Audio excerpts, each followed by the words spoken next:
Nilambur KSRTC ഡിപ്പോയിലെത്തിയ ബസ്സിനകത്ത് കയറി ഡ്രൈവറെ മർദ്ദിച്ചു. കെ.എസ്.ആർ.ടി.സിയിലെ താൽക്കാലിക ഡ്രൈവറായ ഒ.ആർ. ജിത്തുവിനെയാണ് വെള്ളിയാഴ്ച രാത്രി ഒരു സംഘം ചെറുപ്പക്കാരെത്തി മർദ്ദിച്ചത്. ഇത് സംബന്ധിച്ച് ജിത്തുവിന്റെ പരാതിയിൽ നിലമ്പൂർ പോലീസ് കേസെടുത്തു. എറണാകുളത്ത് നിന്ന് നിലമ്പൂരിലേക്ക് വരികയായിരുന്ന കെ.എസ്.ആർ.ടി.സി ബസ്സിലെ ഡ്രൈവറാണ് ജിത്തു. വെള്ളിയാഴ്ച രാത്രി 9 മണിയോടെയാണ് ബസ് എറണാകുളത്ത് നിന്നും നിലമ്പൂർ ഡിപ്പോയിലെത്തിയത്. അതിനു പുറകെ കാറിലും മോട്ടോർ സൈക്കിളിലുമായി എത്തിയ 10ഓളം പേർ വരുന്ന വടപുറത്തുള്ള ചെറുപ്പക്കാരുടെ സംഘം ബസ്സിനകത്ത് വെച്ച് തന്നെ ഡ്രൈവറെ മർദ്ദിക്കുകയായിരുന്നു. ഇന്നലെ എറണാകുളം സർവീസ് തിരിച്ചു വരുന്ന വഴിക്ക് വടപുറ എത്താൻ നേരത്ത് ഒരു ബൈക്കുകാരൻ ബസ്സിന്റെ മുന്നിലിട്ട് കളിപ്പിച്ചു. ബസ്സിന്റെ മുന്നിൽ ബ്രേക്ക് പിടിക്കുക, സൈഡ് തരാതെ എത്തുക, യാത്രക്കാർക്ക് അസൗകര്യക്കേട് ഉണ്ടാക്കിയ വിധത്തിലാണ് വണ്ടി ഓടിച്ചത്. അപ്പൊ ആ ആളോട് വണ്ടി സൈഡാക്കിയിട്ട് പറഞ്ഞു, ഇതിന് മുന്നൊന്നും ഇങ്ങനെ ഇട്ട് കളിക്കാൻ പറ്റില്ല, ജീവൻ പോണ കേസാണ്, ഇരുമ്പിന് ജീവൻ വെച്ച സാധനമാണ്, ബ്രേക്ക് നമുക്ക് കിട്ടിയില്ലെങ്കിൽ ആളെ ജീവൻ പോകും.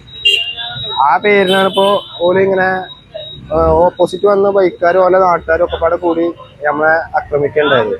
കൈ പിടിച്ച് ഡോറിനെ പിടിച്ച് വലിച്ച് കൈ ഇങ്ങനെ ആക്കി.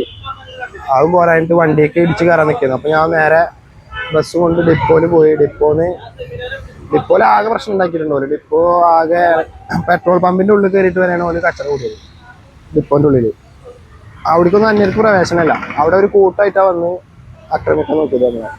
ഞാൻ പുറത്തിറങ്ങിയ തല്ലും കൊല്ലും എന്നൊക്കെയാണ് ഓല് പറയുന്നത്.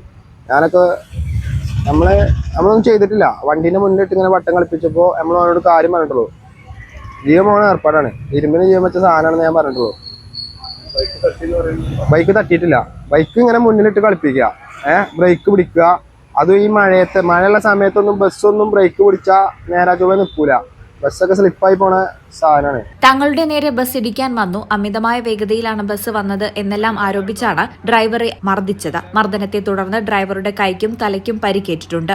സഹപ്രവർത്തകരുടെ സഹായത്തോടെ ഇയാളെ നിലമ്പൂർ ജില്ലാ ആശുപത്രിയിലെത്തിച്ചു. എന്നാൽ ജിത്തു അബോധാവസ്ഥയിലായതോടെ ഇയാളെ മഞ്ചേരി മെഡിക്കൽ കോളേജ് ആശുപത്രിയിലേക്ക് മാറ്റി. പരാതിയെ തുടർന്ന് നിലമ്പൂർ പോലീസ് ജിത്തുവിൽ നിന്ന് മൊഴിയെടുത്ത് തുടർ നടപടികൾ സ്വീകരിച്ചു വരികയാണ്. ഈ ചാനൽ നിലമ്പൂർ. BSc ഒപ്റ്റോമെട്രി ഒരു പ്രൊഫഷണൽ കോഴ്സാണ്. ഇതൊരു പ്രാക്ടിക്കൽ ഓറിയന്റഡ് കോഴ്സും കൂടിയാണ്. ക്ലാസ്സിൽ പഠിക്കുന്നതിനേക്കാൾ ക്ലിനിക്കൽ എക്സ്പോഷർ കൂടുതൽ വേണ്ടൊരു മേഖലയും കൂടിയാണ്. അൽസലാമ ഐ ഹോസ്പിറ്റലിൽ ആവശ്യത്തിലധികം ക്ലിനിക്കൽ എക്സ്പോഷർ നമുക്ക് ലഭിക്കുന്നുണ്ട്. അതുകൊണ്ട് തന്നെ വേഗത്തിൽ പഠിക്കാൻ പറ്റുന്നു, എല്ലാം മനസ്സിലാക്കാനും പറ്റുന്നു. We are very happy to be the part of Al Salama Optometry College.